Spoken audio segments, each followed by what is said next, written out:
अस्सलाम वालेकुम everyone, Shafia Rafiq here. पिछले दिनों डॉक्टर जावेद इकबाल साहब की एक वीडियो मेरी नज़रों से गुजरी और मुझे डॉक्टर साहब के अल्फाज के चुनाव पर बहुत ताज्जुब हुआ। वो अल्फाज कुछ इस तरह से थे।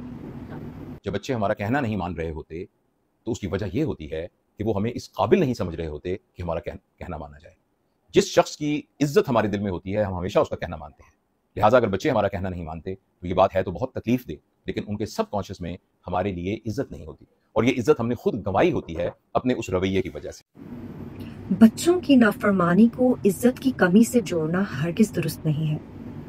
बच्चे बात ना माने इसका मतलब ये नहीं होता कि वो वालिदैन की इज्जत नहीं करते।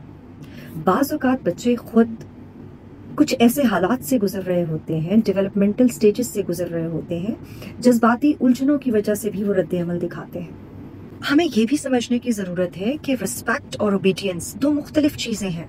हर वक्त ओबीडियंस ना होना बेइज्जती नहीं है, डिसरिस्पेक्टफुल मैनर नहीं है। ये जुमला वालिदैन के लिए मायूस कुन है कि इनके सबकॉन्शियस में हमारे लिए इज्जत नहीं होती। ये एक बहुत सख्त दावा है। इस किस्म के अल्फाज वालिदैन में शर्मिंदगी और एहसास नाकामी पैदा करते हैं, जो कि तरबियत में मजीद रुकावट बन सकता है।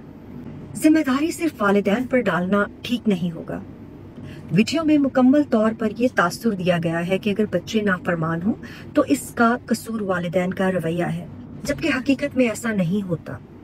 हकीकत में मुआशरा बहुत बड़ा रोल प्ले कर रहा होता है। स्कूल से बच्चे चीज़ें सीख रहे होते हैं, अपने इर्द गिर्द के लोगों से सीख रहे होते हैं, तालीमी अवामिल से भी मुतासिर हो रहे होते हैं। वालिदैन और बच्चों के ताल्लुक में एहतराम वाहमी होता है, इज्जत एक तरफा कभी भी नहीं होती। वालिदैन बच्चों को इज्जत देते हैं तब बच्चे भी इज्जत करना सीखते हैं।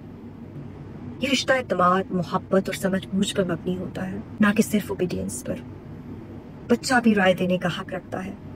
इस्लाही पैगाम देना चाहिए, वालिदैन को मुजरिम न बनाया जाए।